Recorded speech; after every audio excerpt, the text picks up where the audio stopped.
They came looking for answers. They found a skeletal ship. Then something answered back. Discovery by Stephen Meehan.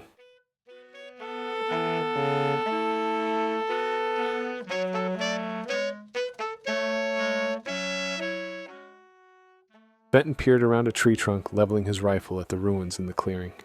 He dropped his eye to his scope and studied the damaged structures.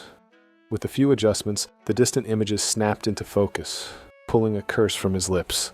He touched the comm jutting from his ear and slid down to the ground. Everyone fall in on my signal. Double time. Rolling to a knee, Fenton examined the crumbling walls.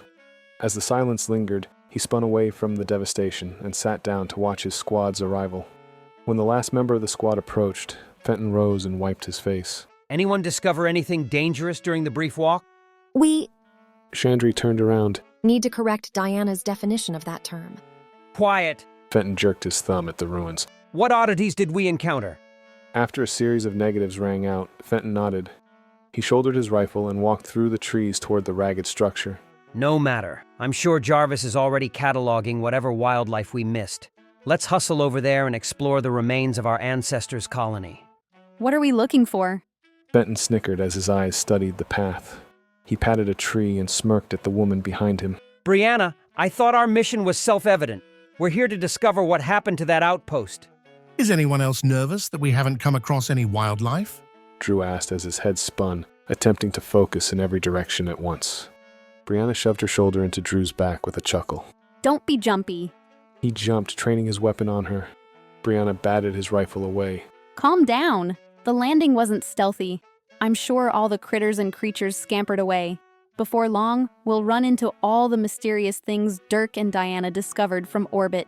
Their descriptions make me uncomfortable. Drew lifted his gun while resuming his meticulous inventory of the surroundings.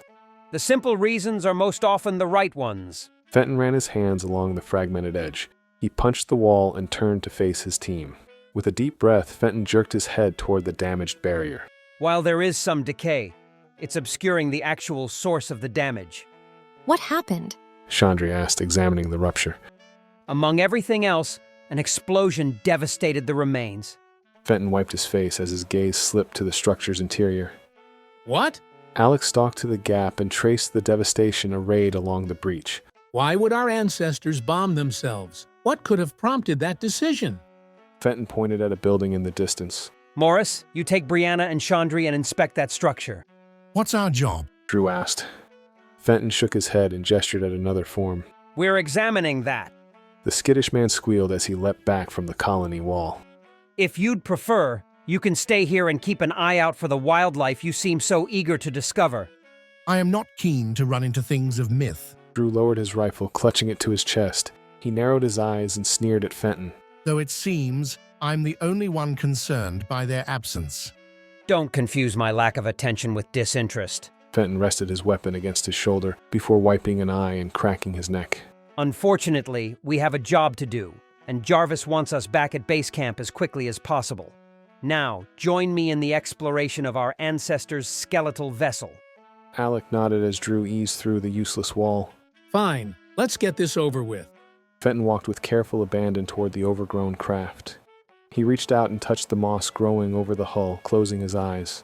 The cold of the bulkhead soothed Fenton's fingertips. Once inside, we need to find the cockpit to access the computer's core. I'm sure there'll be records that'll give us the knowledge we seek.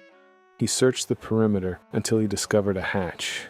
Fenton forced the heavy door open with great effort and pushed Drew and Alec into the vessel ahead of him. Do you think the ship's layout will make sense? Drew asked. Keep going. Fenton thrust a finger forward.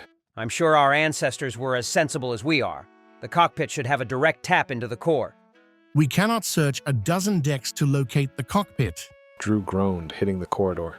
And I doubt this bucket has power running through her.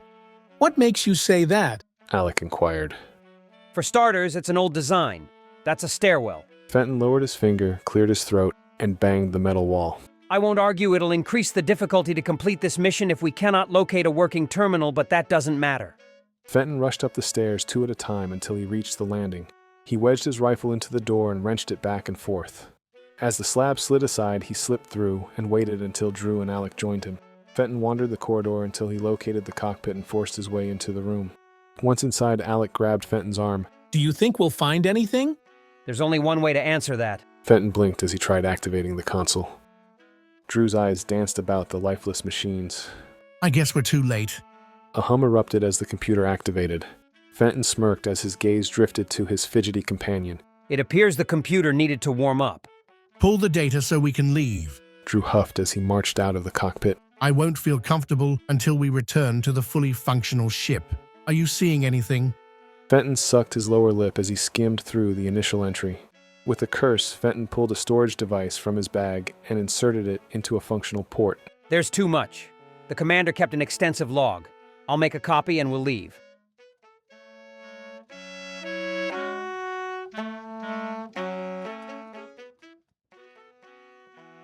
With that, our story concludes. I hope you've enjoyed today's reprieve from your daily grind. If you enjoyed today's show, don't forget to subscribe, leave a review, and share with your friends, because every bit helps get this channel spread to those who require a momentary chance to unwind.